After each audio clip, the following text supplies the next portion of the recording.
I'm nervous as shit about tomorrow, you know? Like, just because there's like a car involved.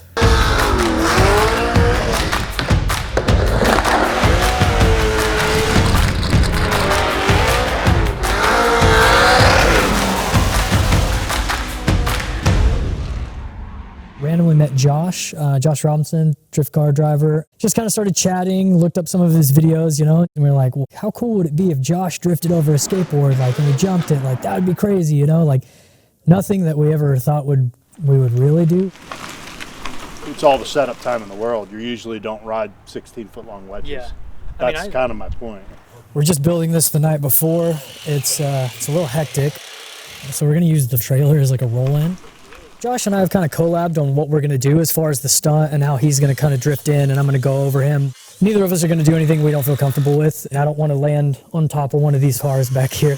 In an ideal world, we would obviously have gotten to practice today and kind of take some runs at it. Skateboarding's never ideal. It's like, it never works out perfect. I guess tomorrow morning we're just going to have to test it out and see how it feels and hopefully be on top of everything, you know?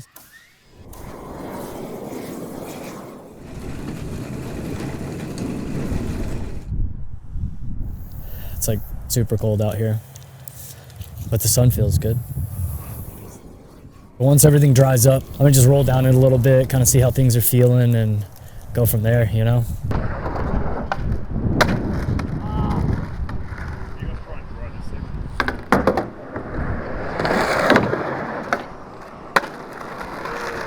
The setup's great. The only thing that sucks, dude, like this wind's kind of gnarly, dude. Like, look. It's like, it's pretty bad.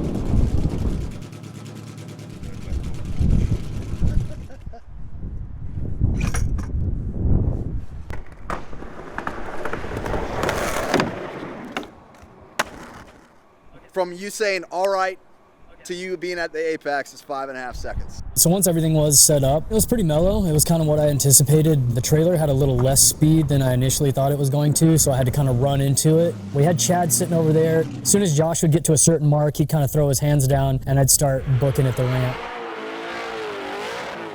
The weird thing about that was, though, is it's just so counterintuitive as to anything that your body thinks, like, okay, the car is coming at me, let me push full speed at the thing and nollie big spin. It's just there's something that, it's like trying to win the Darwin Award, you know? Like, it's not a good idea. That was weird at first, and we really had to play with that timing. I mean, I trusted Josh throughout the whole time, but I mean, at the end of the day, like, you saw how fast that thing's going. Like, one miscalculation, one early jump, like, that's that. You know what I'm saying? We would have been filming a completely different documentary here.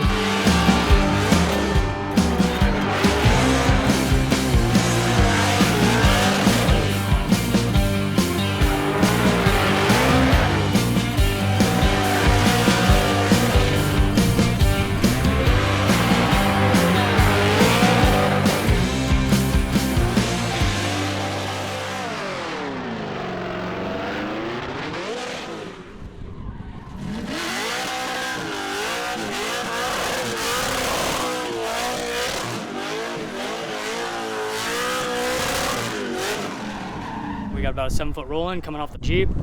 We got the fucking kicker on steroids right here.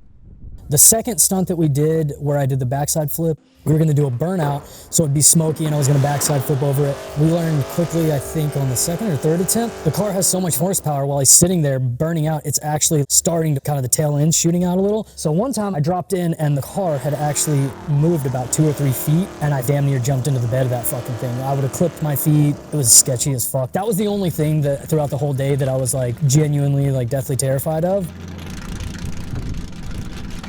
We kind of like reassessed the situation. We're like, all right, Josh, you're not gonna fucking burn out. We're gonna just stationary the car and then burn out after we go. The backside flip was pretty rewarding, bombing that hill with John and just looking back and he's been sitting there with the camera. It's like, we're done. We don't have to do it anymore.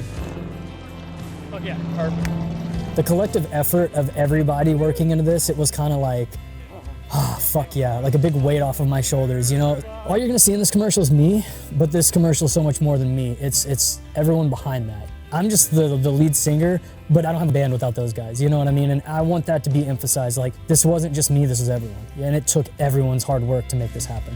I don't want Snake Farm to be a certain genre. Like, there's no gatekeeping in this. Like, Snake Farm is just for anybody that doesn't necessarily feel like they fit in. It's like, I didn't feel like I fit in. That's what Snake Farm is. You know, it's like we want to facilitate cool things and make skateboarding happen, you know, and I don't give a fuck who you are.